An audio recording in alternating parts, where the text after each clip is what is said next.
This slideshow is inspired by Peter Senge's book, The Fifth Dimension, and is the second of the 4 practices he believes are required for your organisation to develop the capacity to learn and thrive in a changing world.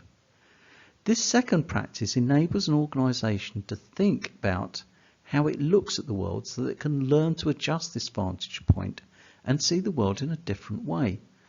The problem is that often we are not even aware that we are seeing the world from a specific perspective because the assumptions it is based on are hidden. My argument in this slideshow is that you only uncover different perspectives through the prevailing mindset being challenged. For this to happen, your organisation needs to identify and free your mountain people, those adventurers who constantly seek out new and troubling perspectives, returning with Titan's fire to shine a light on your hidden assumptions that you may not even realise you hold. An exceptional organisation is made up of exceptional people doing exceptional things, and you need to be exceptional to not just survive but thrive in these times of change.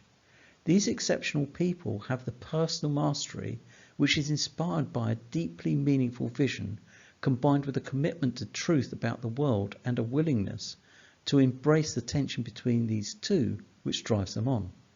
These are mountain people who, if they aren't on the edge, know they are taking up too much room, and from this vantage point they can see what others can't. The view of the mountain people travels across the whole organisation to see its interconnectedness with the environment and its future. Only they can see the whole system and its patterns, which are lost to the valley people far below.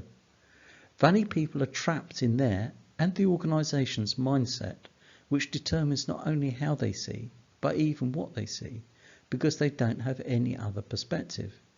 They are not even aware that they see the world in a certain way, or that this world isn't how it really is, but is constructed by the assumptions they make about what it should look like. These are reasonable people. Their focus is the here and now, this snapshot in time, and how to get through the day just to survive.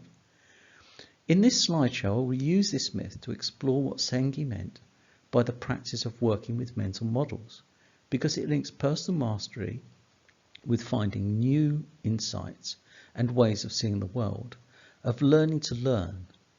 The myth itself comes from the great athletics coach and motivational speaker Frank Dick. I am also using ideas from the book Seeing What Others Don't by Gary Klein. Mindsets are the hidden assumptions which are made about the world and are used to understand what is going on and apply our values and norms to determine what we need to do. In an organisation, this leads to signals and messages which indicate to the valley people how they should act and what they should see. If we applied these to some external reality, it would be easy to identify what they were. The problem is that they determine what the reality is for these people who live in the gloom of an unconsidered life. Perhaps the organisation was founded by someone who came down from the mountain with these things written in stone, but they have long since made their home in the valley or have passed on. What keeps the valley people chained to the valley and bars their way from new insights and vistas is that the organisation focuses on reducing error so that it doesn't have to look at the light.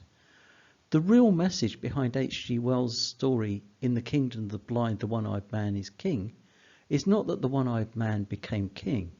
It was that the kingdom of the blind understood his sight as a sickness, which was the result of a strange growth, so they blinded him. Many people quote the title without appreciating the irony. If you can't find out what this mindset is in the valleys, you need to lead your people up into the mountains to see the world beyond, as Shell did by using scenario planning, which forced their managers to see the implications of their assumptions over a longer time frame. Or it is to release the Promethean chains of those who have the personal mastery to follow their own vision into the uplands in their quest for Titan's spark of inspiration. Organisations will only do this if their vision is shared by these adventurers, and they share it because they think that through it they can achieve their own. Only then can the organisation have the confidence to treat them and all its people as equals and free to take this perilous journey, because they are likely to look back into the valley and learn to see it for what it is, and return with a fire that could spread light onto these hidden assumptions. Only then is sight not thought of as an aberration and error, but valued as something in sight. This focus for organisations on stamping out error rather than looking for insight is the key reason that Gary Klein gives for organisations not having insight or even losing it. It is why 3M, along with a host of leading corporations, have abandoned Six Sigma and released the chains on innovation, which are the beating heart of their business. Chris Argyris, in his book Personality and Organisations, which is now out of print, shows how this drive to reduce errors is what prevents valley people from growing.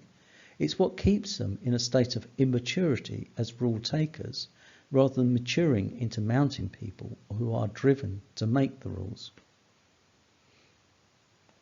Why is it that these adventurers can climb from the gloom into the light? They trace their path by finding connections between events that others don't find, because they see the true complexity of the world above and are drawn by the patterns that mark the path to these new insights. They are, in Senji's terms, systems thinkers that spot the interconnectedness of all things to each other and what lies beyond the organisation. From this vantage point, they can see that small choices of which path to take now can lead to very different destinations. What makes them seek these paths is that they are committed to finding their own truth about what really is, rather than be blinded by the valley's myths about what it ought to be. That means they can see the inconsistencies in values and norms they see around them. They can feel the inconsistencies between the story the organisation says it's about and through which they hope to achieve their own aims, and the life of the valley people that betrays what lies at its hidden heart.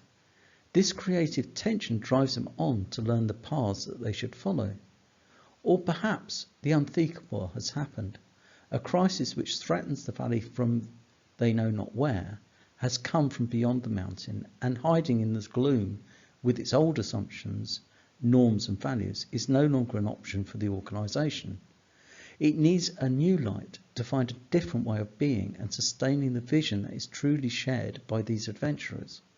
This isn't the time for seeking paths, and they rush headlong up the cliffs, sustained by their creative energy, to find a pass across the mountain and a new valley for the organisation to find safety in. According to Gary Klein in his book Seeing What Others Don't, new insights, by which he means mindset shifts, rely on connections 82% of the time, contradictions 38% of the time, and are caused by crisis in 25% of cases. As you can see, often more than one aspect is involved, but organisations can change their mindset without a crisis. They just need the courage to free their people. Sengi explains in the fifth discipline that nurturing the practice of personal mastery is crucial for organisations to be able to learn how to learn about the world they need to adapt to.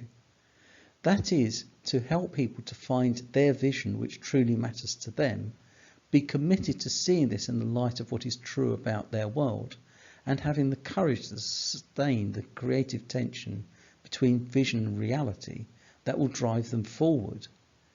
This second mindset practice is about harnessing the power of personal mastery in the organisation's people to provide an existential perspective from which to surface and examine the hidden assumptions being made by it. To do this, the organisation needs to balance its needs to control error with releasing the chains it uses to bind its people, so that it can nurture its mountain people to have a systems perspective which leads to identifying the paths and patterns that can lead to new insights. Nurturing personal mastery of mountain people and freeing them to throw a light on what the organisation is about relies on these people sharing its vision of what that is. That is the topic of the next slideshow on Sengis practices. This slideshow has been prepared for the Real Idea Shop knowledge base and is part of the change management body of knowledge. You can access this knowledge base for free at therealideashop.com. If you like what you've heard, why not sign up for free now and I will send you a link.